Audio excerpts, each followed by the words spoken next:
और जनता की audit report में आज एनालिसिस एक ऐसी लोकसभा का जहां आजादी के बाद हुए 17 चुनावों में 14 मर्तबा बाहरी उम्मीदवार को जनता ने संसद भेजा। हम बात कर रहे हैं बिहार के नवादा जिले की। 24 के 64 नवादा में बिछ चुकी है और एक बार फिर बाहरी बनाम स्थानीय का मुद्दा हावी है। आइए जानते हैं कि आखिर ऐसा क्या है नवादा की धरती पर जहां मतदाता बाहरी उम्मीदवार पर ही हमेशा मोहर लगाते हैं।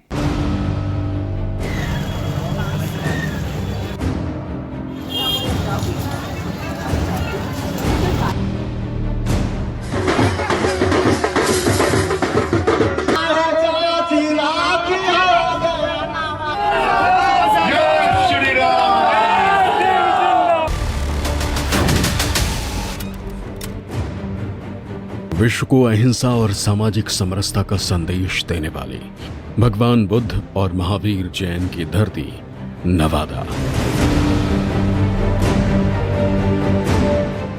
समय के चक्र ने इंसान की सोच भी बदली और समरसता छोड़ नवादा में जात पात की राजनीति हावी हो गई।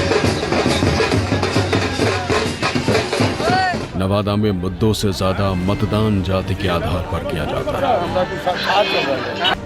इन्हीं जातीय समीकरण को नजर में रख बीजेपी ने अगड़ी जाति के राज्यसभा सांसद विवेक ठाकुर को मैदान में उतारा।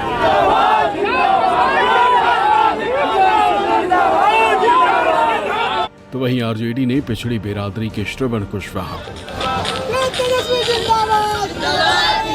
हम क्या है? हम प्रधानमंत्री मोदी के एक दूत के रूप में नवादा में।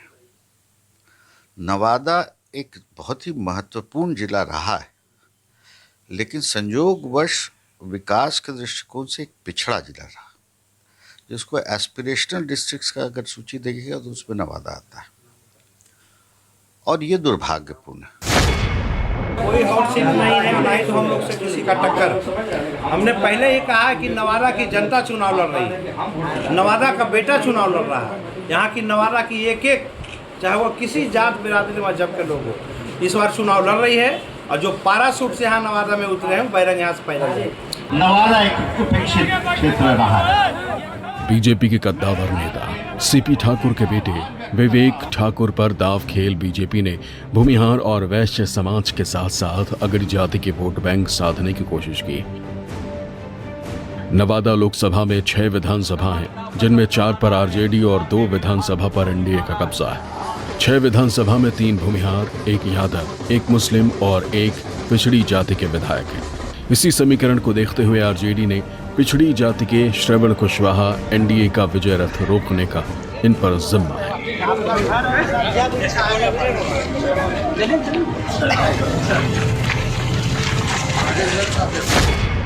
नवादा का सांसद चाहे किसी भी पार्टी का हो, किसी भी दल का हो, सभी ने नवादा के साथ छल ही किया है। इसीलिए नवादा आज भी पिछड़ा हुआ है। इस बार लड़ाई आरजेडी के सामने बीजेपी से है, यानी आरजेडी के उम्मीदवार के सामने बीजेपी का उम्मीदवार है। लेकिन इस लड़ाई को और भी दिलचस्प बना रहे हैं 2 बागी उम्मीदवार। नवादा के मैदान में 2 निर्दलीय उम्मीदवारों की दावेदारी ने चुनाव को दिलचस्प बना दिया। आरजेडी के कद्दावर नेता राज बल्लभ यादव के भाई विनोद यादव बगावत कर चुके हैं, तो दूसरी ओर भोजपुरी सिंगर गुंजन सिंह ताल ठोक रही हैं। आरजेडी को यादव वोट बैंक में सेंधमारी का खतरा मंडरा रहा है, वहीं गुंजन सिंह भूमिहार वोट के साथ साथ अगड़ा वोट काट सकते हैं।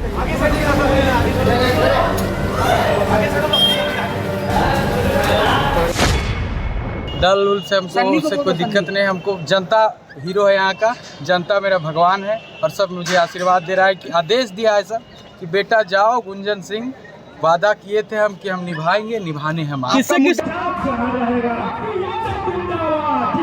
राजनीति की प्रयोगशाला नवादा के जातीय समीकरण पर नजर डालें तो कुल मतदाताओं की संख्या करीब 22,19,000 है, जिसमें पुरुष मतदाता 11,44,668 हैं।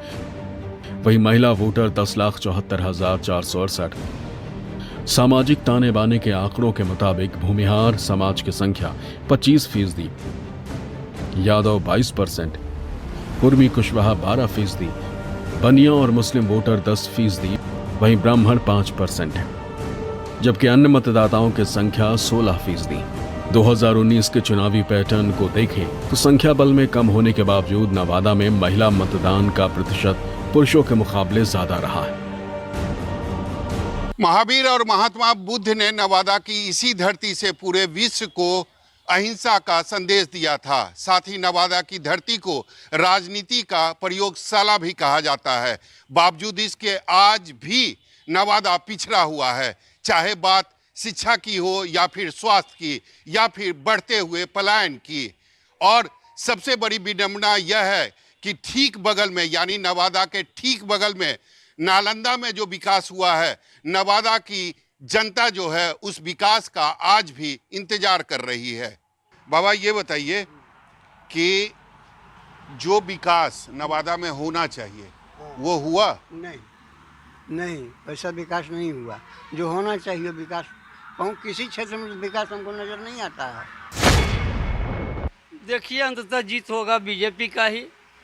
वही जातीय समीकरण, जैसे समीकरण आए सब मोदी को निहार रहे हैं। यहाँ कैंडिडेट को कोई नहीं निहार रहे हैं। सब कोई थोड़ी देगा मोदी जी के वोट। हम लोग आरजेडी हैं, तेजस्वी जी को वोट देंगे, लालटेन साहब। तो जैसे के तैसे है, जो भी आते हैं जीतते हैं, दोबारा नहीं आते हैं, दोबारा देखने के लिए भी नहीं आते हैं। यहाँ का मुझे ये भी पता चला कि नवादा में एक भी सेंट्रल स्कूल तक नहीं है सर, बिल्कुल सही बात है। एक भी स्कूल नहीं है, न एक स्कूल है, न एक सही बढ़िया हॉस्पिटल। सर बैकवर्ड फॉरवर्ड वाला बात है। नवादा बैकवर्ड इलाका, इसे यहाँ कोई नहीं कुछ करता है। इलेक्शन के समय में सब आएंगे, इलेक्शन के बाद गायब तो गायब, 5 साल के बाद फिर नजर पड़ेंगे। नवादा की जनता ने हर दल पर भरोसा किया, लेकिन बदले में विकास के नाम सिर्फ ठेंगा मिला। चुनाव आते ही नेताजी वादों का पिटारा लाते हैं और जनता जाति के नाम पर मुहर लगाकर संसद भेज देती है और विकास के मुद्दे फिर ठंडे बस्ते में चले जाते हैं। चुनावी मैदान सज चुका है और एक बार फिर नेताजी वादों से भरा झोला लेकर घूम रहे हैं।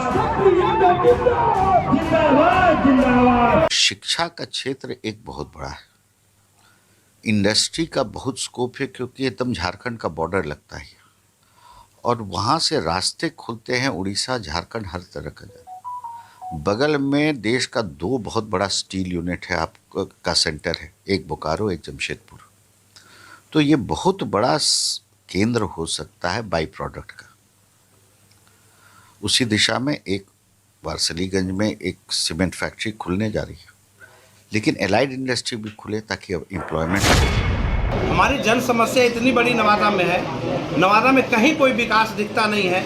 वह चाहे नवादा पूरे ज़िले में शौचालय की व्यवस्था हो या स्वच्छता पानी की व्यवस्था हो, सदर अस्पताल की व्यवस्था हो या केंद्रीय विद्यालय की व्यवस्था हो, चीनी मिल की समस्या हो या फिर हमारी जाम की समस्या हो। समस्या अनेक है, लेकिन निश्चित तौर पर हम बहुत नीचे से ऊपर आए हैं। एक गरीब का बेटा है और आने पर सभी गरीब गुरबा दुख दर्दों का दर्द समझे। नवादा के सियासी सफर पर नजर डाले तो जातिगत राजनीति मुद्दों से ज्यादा हावी रहती है। आजादी के बाद से नवादा जिले में 1952 से लेकर 1984 तक 8 बार कांग्रेस ने जीत दर्ज की, जबकि 1967 और 1977 में निर्दलीय उम्मीदवार और राष्ट्रीय लोक दल जीती। वहीं 1989 से लेकर 1996 तक CPI-M काबिज रही। 1996 में पहली बार नवादा में भाजपा काबिज हुई। 1998 और 2004 RJD के खाते में गई, लेकिन 2009 के बाद से नवादा पर बीजेपी और उसकी सहयोगी दलों का कब्जा रहा है। 15 साल से बीजेपी के विजय रथ को रोकना RJD के सामने सबसे बड़ी चुनौती। दरअसल नवादा की राजनीति की धुरी भूमिहार और यादव बिरादरी के इर्द गिर्द घूमती है। वहीं पिछड़ा और अति पिछड़ा वोट बैंक किसी भी दल के समीकरण को बना और बिगाड़ सकता है।